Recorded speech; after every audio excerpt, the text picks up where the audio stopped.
नमस्कार दोस्तों, कैसे हैं आप साथियों। जब हम किसी से मिलते हैं या किसी का अभिवादन करते हैं तो नमस्कार, प्रणाम या राम राम कहते हैं। किसी का अभिवादन करना सिर्फ हमारी संस्कृति ही नहीं है, बल्कि सभी संस्कृतियों का यह एक अभिन्न अंग है। यह जो परंपराएं बनती हैं होती हैं, यह किसी कारण या विशेषताओं से बनी हुई होती हैं। जैसे किसी की राम राम बोलने की परंपरा होती है। आज ही नहीं, पुराने समय से ही गांव हो या शहर, सभी जगह अभिवादन के लिए लोग अधिकतर राम का नाम लिया करते हैं। कई गांव व जगह आज भी ऐसी है जहां लोग एक दूसरे का अभिवादन करने के लिए राम राम जी या राम राम कहते हैं। लेकिन क्या कभी आपके मन में यह विचार आया है कि अभिवादन करते समय राम का नाम एक बार नहीं लेकर दो दो बार क्यों लिया जाता है? ऐसा क्यों है कि जब भी कोई एक दूसरे का अभिवादन करते हैं तो हमेशा राम का नाम दो बार बोलकर ही करते हैं? तो आइए जानते हैं इसके पीछे आखिर क्या कारण है जो हम लोग दो बार राम नाम बोलकर ही मिलते हैं या बात करते हैं। आइए जानते हैं इस खास रहस्य को। राम शब्द संस्कृत की दो धातु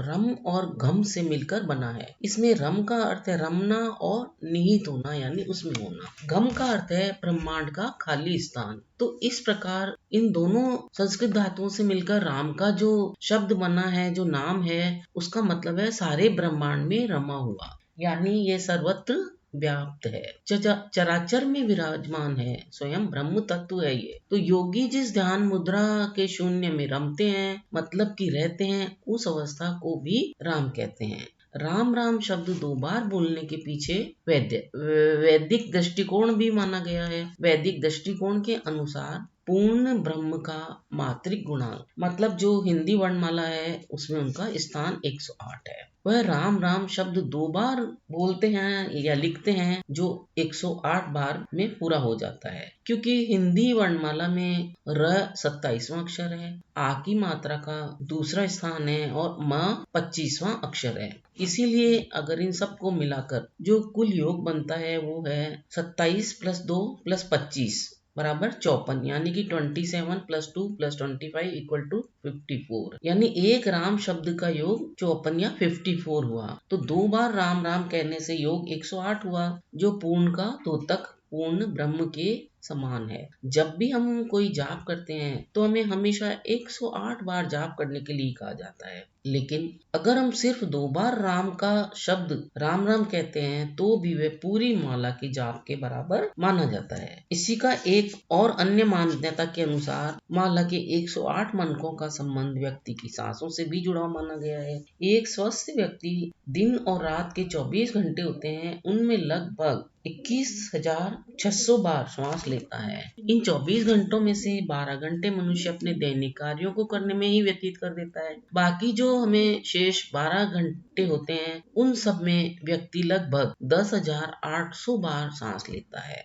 तो शास्त्रों में कहा गया है कि एक मनुष्य को दिन में 10,800 बार ईश्वर का स्मरण करना चाहिए। लेकिन अब एक सामान्य व्यक्ति के व्यस्त दिनचर्या के कारण इतना कर पाना तो संभव नहीं हो पाता है। तो इसीलिए 2 शून्य हटाकर जप करने के लिए 108 की संख्या को शुभ माना गया है, जिसके कारण जप की माला के मनकों की संख्या भी 108 होती है। ताकि इतना जाप करना तो सभी के लिए संभव हो सकता है और इसके समकक्ष समतुल्य राम राम नाम को भी माना गया है। और तो और राम राम बोलने का वैज्ञानिक कारण भी है, और जो 108 माला के मनके हैं उनका संबंध सूर्य की कलाओं के साथ भी जुड़ा हुआ है। तो वैज्ञानिक तथ्यों के अनुसार सूर्य एक वर्ष में 2,16,000 बार कलाएं बदलता है, और इसमें सूर्य 6 महीने उत्तरायण में रहता है, बाकी 6 महीने सूर्य दक्षिणायन में रहता है। इस तरह से 6 माह में सूर्य की कलाएं 1,08,000 बार बदलती है। और इसी तरह से अंत की 3 शून्य को अगर हटा दिया जाए तो ये 108 की संख्या बचती है। इन 108 मनकों को सूर्य की कलाओं का प्रतीक माना जाता है।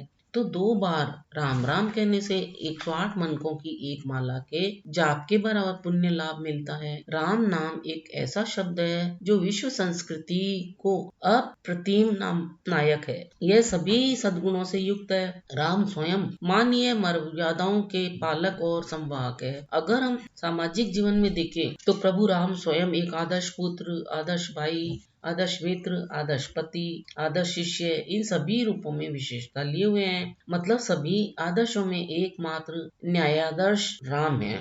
तभी तो कहा भी गया है कि राम से भी बड़ा राम का नाम है। सही भी है। राम राम दो शब्द एक साथ बोलने में हमें एक माला का पुण्य व पूर्ण ब्रह्म का ध्यान प्राप्त हो जाता है, लाभ प्राप्त हो जाता है। इतना प्रभावी और शक्तिशाली राम राम शब्द है। दोस्तों, आपको यह जानकारी कैसी लगी हमें कमेंट करके अवश्य बताएं। आपको यह जानकारी अच्छी लगी हो तो इसे आगे शेयर भी करें। अगर आप मेरे इस चैनल पर पहली बार आए हैं तो साथ ही मेरे इस चैनल को सब्सक्राइब भी कर लें ताकि अन्य नई नई जानकारियां आप तक अति शीघ्र पहुंच सके। आपके सहयोग से रामायण से संबंधित जानकारियों के मेरे वीडियो ने काफी सफलता हासिल की है। मुझे अच्छे सब्सक्राइबर व वॉच टाइम भी मिला है। आगे के मेरे वीडियो विष्णु अवतार के होंगे, उनमें भी आप अपना सहयोग इसी प्रकार बनाए रखें। आपके सहयोग से उत्साह बढ़ता है। अपना मूल्य समय देकर वीडियो देखने के लिए बहुत बहुत धन्यवाद। मिलते हैं फिर एक नए वीडियो में एक नई जानकारी के साथ। तब तक के लिए स्वस्थ रहिए, खुश रहिए। धन्यवाद।